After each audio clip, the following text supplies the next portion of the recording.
The sterile hallways of Pinewood Memorial Hospital echoed with the hushed whispers of staff as Detective Lucas Hernandez walked through the intensive care unit. His weathered face remained expressionless, but his eyes reflected the weight of what he'd just discovered. 7 patients infected with HIV in the same hospital wing, 7 lives forever altered. And all signs pointed to one person, a nurse who had once been considered the pride of this small Texas community. Before we jump back in, tell us where you're tuning in from, and if this story touches you, make sure you're subscribed, because tomorrow, I've saved something extra special for you. We never thought she was capable of this, Dr. Catherine Wilson whispered, her voice trembling as she handed over the patient files. Becky was. She was one of our best. But the evidence told a different story, one of calculated revenge that would shock the quiet town of Pinewood, Texas, to its core. The morning sun cast long shadows across the parking lot of Pinewood Memorial Hospital as Rebecca "Becky" Miller walked toward the entrance, her crisp white uniform a stark contrast against the red brick building. After 8 years in the intensive care unit, she moved with confidence, greeting the security guard with a warm smile that reached her eyes. At 34, Becky had established herself as one of the most dedicated nurses on staff, always punctual, meticulous with patient care, and willing to take on extra shifts when the hospital was short-staffed. "Morning, Becky. Saved any lives?" "Today?" joked the elderly receptionist as she passed. "Not yet, Margaret, but the day is young," Becky replied with a light laugh, swiping her ID badge through the reader. The ICU was her domain, a place where she felt in control amidst the chaos of critical care. The beeping monitors, the sterile smell of antiseptic, the hushed voices, all formed a familiar symphony that had become the soundtrack to her life. Becky had wanted to be a nurse since she was 8 years old, when a kind hospital worker had held her hand while doctors treated her father after a car accident. The desire to help others through their most vulnerable moments had never left her. Dr. Catherine Wilson, the hospital administrator, watched Becky's rounds from her office window. Her efficiency was impressive, checking vitals, adjusting medications, speaking softly to frightened patients, all while maintaining perfect documentation. On paper, Rebecca Miller was everything you could want in a critical care nurse. She's requesting to be part of the new specialized HIV treatment program, Sarah Patel, the hospital psychologist, mentioned during their weekly staff meeting. Her application is impressive, multiple certifications, perfect attendance, stellar patient reviews. Catherine nodded, making a note in her planner. "Let's fast-track her. We need someone with her dedication for the pilot program." The specialized program was Pinewood Memorial's newest initiative, a focused treatment center for HIV-positive patients in rural East Texas. With limited access to specialized care in the region, the hospital had secured a substantial grant. To provide cutting-edge treatments, it would put Pinewood on the map and potentially save countless lives. Becky received the news of her acceptance into the program with uncharacteristic emotion, her eyes welling with tears as she stood in Catherine's office. "This means everything to me," she said, her voice barely above a whisper. "My cousin died of AIDS-related complications 5 years ago. The care he received..." She paused, composing herself. "It wasn't what it should have been. I want to make a difference." Catherine smiled, touched by the personal connection. "That's exactly why we need someone like you on this team, Becky." Over the next 3 months, Becky immersed herself in additional training, attending conferences in Dallas and Houston, studying the latest research on HIV treatments. Her apartment became a miniature medical library, textbooks stacked on every surface, notes meticulously organized in color-coded binders. Some of her colleagues joked about her obsession, but most admired her dedication. "She's in early, stays late, hasn't taken a sick day in years," remarked a fellow nurse to Dr. Wilson. "Honestly, She makes the rest of us look bad. What no? One at Pinewood Memorial knew was that behind Becky's perfect facade, cracks were beginning to form. The first sign appeared when a patient's family complained about her being cold during a particularly difficult case. Then a doctor noted that she had become argumentative about treatment protocols, insisting on handling certain patients' medications herself. It's nothing, just professional differences, Becky explained when questioned, her smile not quite reaching her eyes. I'm passionate about proper care. Dr. Sarah Patel, with her trained psychologist's eye, noticed subtle changes in Becky's behavior. Increased isolation from colleagues, defensive responses to routine questions, mood swings that seemed out of character. During a mandatory staff wellness check, she tried to probe gently. How are you handling the pressure of the new program, Becky? It's a lot of additional responsibility. Becky's response was measured, her posture rigid. I'm handling it fine. Better than fine, actually. I feel like I've found my purpose. Sarah made a note in her file, but didn't press further. High-achieving medical professionals often resisted discussing stress or emotional struggles, viewing them as weakness. Still, something about Becky's intensity troubled her. The first real red flag came 6 months into the program. A nursing assistant discovered Becky in the medication room after hours, vials and syringes spread across the counter. When questioned, she claimed she was organizing supplies for the next day's treatments. The explanation seemed reasonable, but the incident was logged per hospital protocol. 2 weeks later, inventory discrepancies were noted in the pharmaceutical records, missing doses of antiretroviral medications used for HIV treatment. The amounts were small, easily attributed to clerical errors, but Catherine Wilson ordered a discreet investigation nonetheless. We need to be absolutely certain about our controlled substances, she told the hospital security director. Review the access logs, check the security footage. The surveillance tapes revealed Becky entering the medication room 14 times outside her scheduled shifts over the past month. When confronted with the evidence, her explanation seemed plausible. Extra preparation for difficult cases, double-checking dosages for high-risk patients. Her work record was impeccable, her dedication unquestionable. The matter was filed away with a verbal warning about protocol. It was James Cooper, a 43-year-old teacher admitted for pneumonia complications, who first noticed something odd about Nurse Miller. During his 3rd day of treatment, he observed her handling his IV line differently than the other nurses. She seemed to add something from a separate syringe after hanging the regular medication bag, he later told investigators. When I asked what it was, she said it was a booster to help the antibiotics work better. I didn't think much of it at the time. 2 months after his discharge, during a routine follow-up, Cooper tested positive for HIV. His shock was absolute.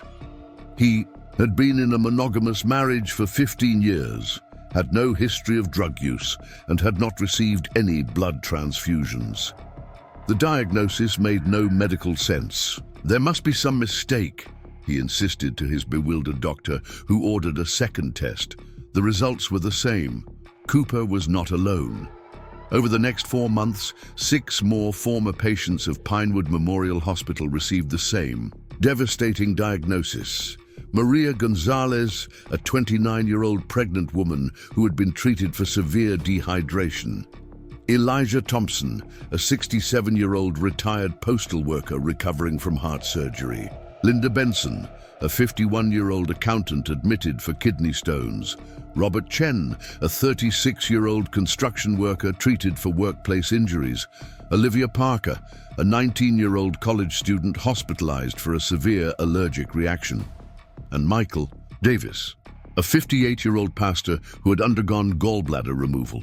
7 patients with nothing in common except their time at Pinewood Memorial and their primary nurse, Rebecca Miller. The Texas Department of Health launched an investigation after the 3rd case was reported. Epidemiologist Dr. Jennifer Frost, compiled the patient histories, searching for any possible connection beyond the hospital stay. Her findings were disturbing. All 7 patients had been under Becky's care, all had received intravenous medications, and all had been part of the new treatment wing that Becky had helped pioneer. "We need to consider the unthinkable," Dr. Frost told Detective Hernandez during their first meeting. "These infections may not be accidental." Hernandez, a 20-year veteran of the Pinewood Police Department, had seen his share of disturbing cases, but the possibility of intentional infections stunned even him. "You're suggesting a healthcare worker deliberately infected patients? That goes against everything they stand for." "It's rare but not unprecedented," Dr. Frost replied, sliding a folder across the table containing cases of medical professionals who had harmed patients intentionally. Healthcare killers typically fall into specific psychological profiles. They seek attention, power, or revenge. Preparing and narrating this story took us a lot of time, so if you are enjoying it, subscribe to our channel. It means a lot to us. Now back to the story. The investigation proceeded quietly at first. Hospital records were subpoenaed, staff interviews conducted discreetly, security footage reviewed frame by frame. Detective Hernandez watched hours of Becky moving through hospital corridors, interacting with patients, handling medications. Nothing seemed overtly suspicious until a technician enhanced footage from the medication room. The enhanced video showed Becky carefully opening a locked drawer with a key that wasn't part of her official set. From it, she removed a small case containing several vials labeled with biohazard symbols. With practiced efficiency, she filled syringes with the contents, labeled them with patient names, and placed them in her pocket before continuing her rounds.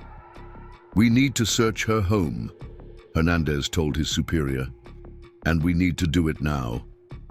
The modest one-bedroom apartment, where Rebecca Miller lived alone, revealed a meticulously organized space. Books were arranged by subject, kitchen items stored with precision, clothing hung according to color. It was the spare bedroom converted to a home office that provided the first concrete evidence. Behind a false panel in the closet, officers discovered a makeshift laboratory setup. Centrifuges, test tubes, medical-grade refrigeration, and most damning of all, vials containing blood samples labeled with patient numbers that matched those from Pinewood Memorial. In the journal hidden beneath her mattress, Becky had documented her actions in chilling detail. Patient 4 received 3 cc today. The beauty of this plan is the delayed revelation. By the time they know, I'll be long gone, and Pinewood Memorial will be destroyed. They took everything from me, my reputation, my career, my future. Now I'm taking something from them, their precious reputation, their standing in the community, their future. The entries dated back 7 months, to the exact time Becky had been reprimanded for a medication error that she claimed she hadn't made. The incident had resulted in a formal warning placed in her file, threatening her position in the specialized program she had worked so hard to join. Additional pages revealed a growing paranoia, a belief that hospital administration was conspiring against her, trying to force her out despite her dedication.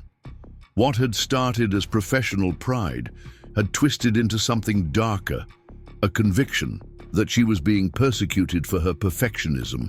They don't understand what it takes to provide proper care, she had written. They care more about budgets than patients. They'll see what happens when everything they've built crumbles around them. The final page contained a list of names, the 7 patients who had been infected, plus 12 more who had not yet been tested. Beside each name was a notation, complete. When Detective Hernandez and his team arrived at Pinewood Memorial to arrest Rebecca Miller, she was in the middle of administering medication to a new patient. Her face betrayed no emotion as the officers approached, reading her rights as stunned colleagues watched in disbelief. "You don't understand," she said calmly as handcuffs were placed around her wrists. "I was helping them in the long run. The system is broken. Sometimes you have to break something completely to rebuild it properly." Dr. Catherine Wilson watched from her office window as Becky was escorted to the police cruiser, her white uniform stark against the black of the police car. "How did we miss this?"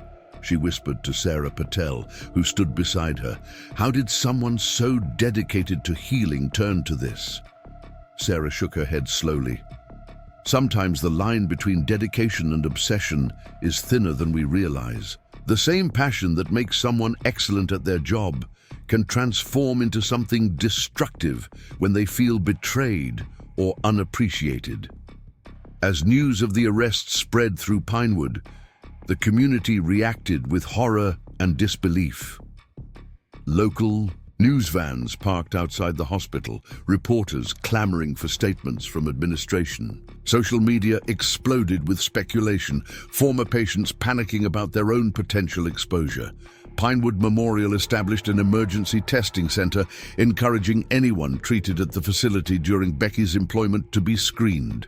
The hospital's reputation, built over decades of community service, teetered on the brink of collapse, exactly as Rebecca Miller had planned. For the 7 confirmed victims, the nightmare was just beginning. James Cooper and his wife struggled to process how their lives had changed overnight. Maria Gonzalez faced the terrifying possibility of having transmitted the virus to her unborn child. Elijah Thompson, already battling heart disease, now faced another life-threatening condition in his senior years. As Detective Hernandez built his case, more disturbing details emerged. Becky had accessed the hospital's HIV research lab using another nurse's security credentials. She had studied the methods of other medical professionals who had harmed patients, learning from their mistakes to avoid detection. Most chillingly, she had documented the progression of symptoms in her victims, noting with clinical detachment how long it took for the virus to appear in testing. In her apartment, investigators found a calendar marking a final date, the day she planned to send anonymous letters to local media outlets, exposing what she had done and why, ensuring maximum damage to the hospital's reputation before fleeing the country. The formal charges were devastating. 7 counts of attempted murder, 7 counts of aggravated assault with a deadly weapon, theft of medical supplies, unauthorized practice of medicine, and numerous violations of public health codes. If convicted on all counts, Rebecca Miller faced multiple life sentences. As she sat in the county jail awaiting trial, Becky received a visitor, Dr. Sarah Patel, who had requested permission to speak with her as part of the hospital's internal investigation. "Why, Becky?" Sarah asked, sitting across from the woman, who had once been considered a model healthcare professional. "You dedicated your life to helping people. What changed?" Rebecca Miller's expression remained serene, almost peaceful, as she looked through the visiting room glass. "Nothing changed about me, Dr. Patel. I've always been the same, committed to excellence, unwavering in my standards. It was Pinewood that changed. They compromised, they cut corners, they valued politics over patient care." "The warning in your file? That's what triggered this?" Becky's eyes flashed with the first real emotion. "That warning was a fabrication. I never made that medication error. Dr. Wilson needed a scapegoat for her budget missteps, so she sacrificed me. 8 years of perfect service, and they were ready to discard me based on a lie." "So you decided to hurt innocent people? How does that make sense, Becky?" "They're not innocent," she replied, her voice hardening. "The hospital isn't innocent. The system isn't innocent. Sometimes you need to create a crisis to force change. Those patients will receive better care and compensation than they ever would have otherwise. And Pinewood will either improve their standards or shut down. Either way, future patients are protected. The twisted logic of her justification chilled Sarah to the bone. She had counseled medical professionals through burnout, stress, and crisis, but never encountered this level of disconnection from the fundamental ethics of healthcare. News of Rebecca Miller's case spread beyond Texas, capturing national headlines. Medical associations issued statements condemning her actions while emphasizing the rarity of such betrayals of trust. Healthcare facilities across the country reviewed their medication protocols and security measures, fearful of copycat incidents. In Pinewood, the community struggled to reconcile the image of the dedicated nurse they had known with the calculating criminal now awaiting trial. Former patients brought flowers to those who had been infected, local churches held prayer vigils, and volunteer groups organized fundraisers to help with mounting medical costs. Detective Hernandez worked tirelessly, ensuring every detail of the case was documented meticulously. He interviewed former colleagues, reviewed years of personnel records, and consulted with FBI specialists in healthcare crimes. The evidence was overwhelming, but he needed to understand the why, not just for the prosecution, but for his own peace of mind. There had to be warning signs, he told Dr. Wilson during a lengthy interview in his office.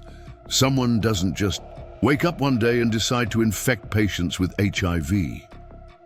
Catherine sighed heavily, the weight of responsibility evident in her posture. There were subtle changes: increased isolation, defensiveness about procedures, an unusual fixation on the HIV program, but nothing that screamed danger. She was our best nurse, Detective. Sometimes excellence can mask darker intentions. As the case moved toward trial, an unexpected development occurred. A former hospital administrator who had left Pinewood 6 months before the incidents began came forward with information that cast new light on Becky's motivation. The medication error in her file. It wasn't hers, he admitted to Hernandez. It was actually a mistake made by Dr. Wilson's nephew, who was doing his residency at Pinewood. Catherine asked me to document it as Becky's error instead. Said it would be better for everyone if the resident wasn't blamed so early in his career. The revelation didn't excuse Betty's horrific actions, but it provided the missing piece of her psychological puzzle. A perfectionist whose identity was built around clinical excellence had been falsely accused, her spotless record tarnished by hospital politics. In her mind, the betrayal justified any response, no matter how extreme. As fall settled over Pinewood, the small Texas community prepared for a trial that would force them to confront difficult questions about trust, healthcare, and the potential for darkness in those we depend on most. The 7 victims, forever linked by their experience, formed a support group determined to reclaim their lives from the shadow of Rebecca Miller's revenge. Dr. Sarah Patel continued meeting with Becky, documenting their conversations for both the court and her own research into healthcare professionals who harm. What troubled her most wasn't Becky's lack of remorse, but her absolute certainty that she had done the right thing, a conviction that never wavered, even as the full impact of her actions became clear. The truly frightening thing, Sarah told Detective Hernandez after one such session, is that until the very end, she still saw herself as the hero of this story. The courtroom fell silent as Rebecca Miller took the stand. Her prison jumpsuit had replaced the crisp white uniform, but she maintained the same poised demeanor that had once made her the pride of Pinewood Memorial. Detective Hernandez watched from his seat beside the prosecutor, noting how she surveyed the room with clinical detachment, her eyes briefly meeting those of her former colleagues before settling on the jury. Ms. Miller, did you deliberately inject these 7 individuals with HIV-positive blood? The prosecutor asked, cutting straight to the heart of the matter. Yes, she answered without hesitation. The simple admission sent shockwaves through the courtroom. Family members of victims gasped. Journalists scribbled frantically in their notepads. I did what was necessary to expose the truth about Pinewood Memorial. Her testimony unfolded with the same methodical precision she had once applied to patient care. She described the moment she discovered her personnel file had been falsified, the growing conviction that the hospital's administration had betrayed her, and her decision to take matters into her own hands. I selected patients who were otherwise healthy, who would survive the diagnosis, she explained, as if this somehow justified her actions. I knew the hospital would be forced to acknowledge their systemic failures once the pattern emerged. Dr. Catherine Wilson sat rigid in the witness box during her own testimony, forced to admit under oath that Becky's performance review had indeed been falsified to protect another staff member. The hospital administrator appeared physically ill as she acknowledged that the incident that had triggered Becky's downward spiral was, in fact, based on a lie. "We made a terrible mistake," Dr. Wilson conceded, her voice barely audible. But nothing could justify what she did in response. Outside the courthouse, protesters gathered daily, some supporting the victims, others condemning the hospital's administrative practices that had created the environment for such a betrayal to occur. National medical organizations sent representatives to observe the proceedings, concerned about the implications for healthcare trust across the country. The trial stretched into its second week when the prosecution introduced their most damning evidence yet: Becky's detailed journal documenting not just the infection she had caused, but her plans for 12 additional patients. The methodical entries revealed a mind that had transformed professional dedication into something monstrous, a conviction that she alone understood what was best for patient care. May 15th, patient James Cooper received 3 cc of sample B chosen for his otherwise excellent health and strong immune system. He will become the first proof that Pinewood's negligence extends beyond simple medication errors. When his diagnosis is traced back to his hospital stay, the investigation will begin. Hernandez found himself returning to those journal entries each night in his hotel room, trying to comprehend how someone dedicated to healing could justify causing such harm. The detective had interviewed countless criminals in his career, but few had disturbed him as deeply as Rebecca Miller, whose calm certainty never wavered. 3 of the victims testified, sharing how their lives had been shattered by their diagnoses. James Cooper described telling his wife, watching her face crumble as she processed what it might mean for their marriage. Maria Gonzalez, now visibly pregnant, broke down as she described a constant fear that her unborn child might be affected despite the medical interventions. Elijah Thompson, the elderly heart patient, spoke of canceling his 50th wedding anniversary trip, too exhausted by new medication regimens to celebrate. During cross-examination, the defense attorney, a court-appointed lawyer who clearly struggled with his assignment, attempted to establish Becky's state of mind, suggesting diminished capacity due to workplace stress and psychological trauma from the false accusation. "Were you aware of the full implications of your actions at the time?" he asked her. "Of course," she replied. "I'm a medical professional with specialized training in HIV treatment. I understood exactly what I was doing and why it was necessary." Her refusal to claim mental impairment undermined her own defense, but Becky seemed unconcerned, as if the trial itself were merely a formality in her larger mission to expose the hospital's failings. Dr. Sarah Patel's expert testimony provided the jury with insight into the psychology behind Becky's actions. "What we're seeing is a perfect storm of psychological factors," she explained. "An individual whose identity was wholly wrapped up in professional perfection, who suffered what she perceived as an unforgivable betrayal, and who then developed a savior complex, believing that only through drastic action could the broader system be reformed." The jury deliberated for just 6 hours before returning with their verdict: guilty on all counts. As the judge read the decision, Becky's expression remained unchanged, her posture straight, her eyes forward. It was only when he announced the sentence, 7 consecutive life terms without the possibility of parole, that a flicker of emotion crossed her face. Not fear or regret, but what looked almost like satisfaction.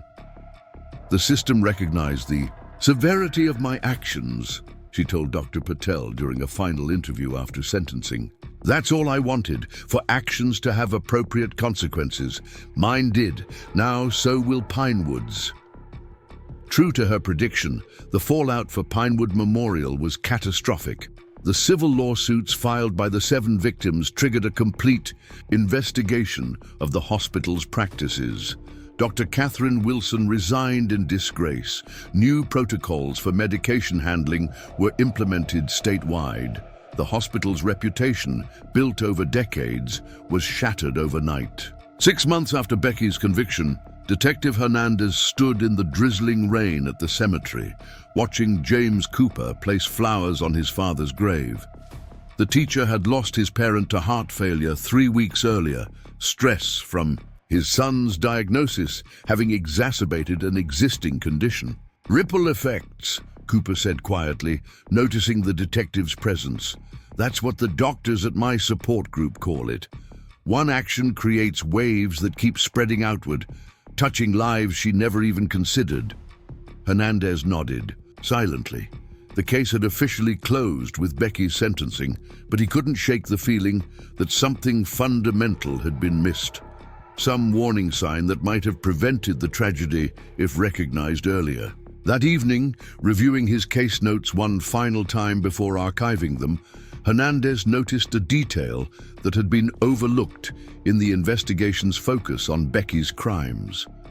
3 years before the incidents began, she had requested a transfer to the hospital's ethics committee, a request that had been denied without explanation. Curious, he pulled the personnel records again, finding a letter Becky had written advocating for stronger oversight of medication errors and more transparent reporting to patients when mistakes occurred. It had been well-reasoned, professional, and completely ignored by administration. She tried to change things the right way first, he murmured to himself, not excusing her crimes, but seeing for the first time the complete arc of her descent, from dedicated advocate to disillusioned, employee to criminal. He shared his discovery with Sarah Patel during their final meeting about the case. The psychologist listened thoughtfully, making notes for the paper she was preparing on healthcare professionals who harm. That's often the missing piece in these cases, she said. Before they choose the unthinkable path, many try legitimate channels for reform and find themselves stonewalled. It doesn't justify their actions, but it helps explain the progression. 1 year to the day after Becky's arrest, Pinewood Memorial Hospital held a dedication ceremony for a new patient safety center named after the 7 victims. The facility would train healthcare providers in ethical practices, transparent error reporting, and early intervention for staff showing signs of burnout or psychological distress. Dr. Jennifer Frost, who had first identified the pattern of infections, now led the center. "We can't change what happened," she told the assembled crowd, which included 6 of the 7 victims and their families. "But we can learn from it, ensuring that both patients and healthcare workers are better protected in the future." Maria Gonzalez attended with her healthy 3-month-old daughter, who had fortunately tested negative for HIV. The new mother had become an advocate for both patient safety and supporting medical professionals through workplace challenges. "The system failed Rebecca Miller before she failed her patients," Maria told a reporter after the ceremony. "That doesn't excuse what she did to me or the others, but if we don't address both sides of this equation, we're just waiting for the next tragedy." Detective Hernandez found himself visiting Rebecca at the Women's Correctional Facility on the 2nd anniversary of her arrest.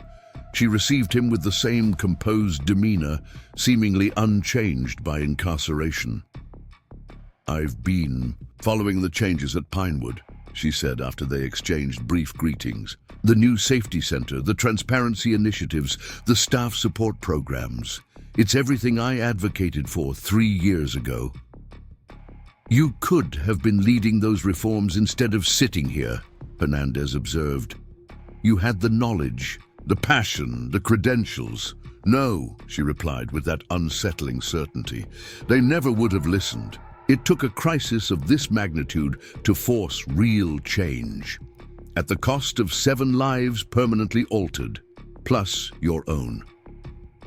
For the first time, Hernandez saw a flicker of something like doubt cross her face. "There are different kinds of prisons, Detective. I was already in one at Pinewood, trapped in a system that valued appearance over integrity, that punished those who spoke truth to power. At least here, I'm not complicit in a broken system anymore." As he left the prison that day, Hernandez reflected on the paths not taken, the moments when different choices might have led to different outcomes. If the hospital had acknowledged the original medication error truthfully, if they had listened to Becky's early advocacy for better systems, if she had channeled her frustration into continued reform efforts rather than revenge. The case file was officially closed, but its implications continued to ripple through healthcare facilities across the country.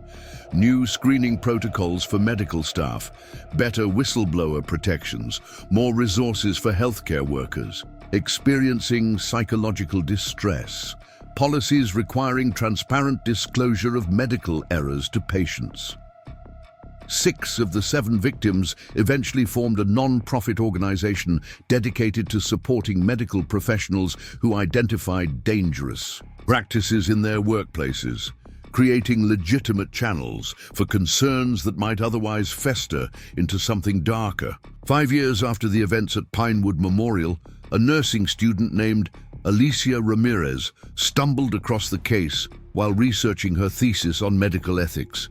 The details horrified her, but also sparked important conversations among her classmates about the pressures of healthcare work, the importance of integrity, and the systems that sometimes pit professional duty against institutional loyalty. The most frightening thing about this case isn't that Rebecca Miller was a monster, her professor told the class during their discussion. It's that she was once exactly like many of you, dedicated, principled, committed to excellent patient care.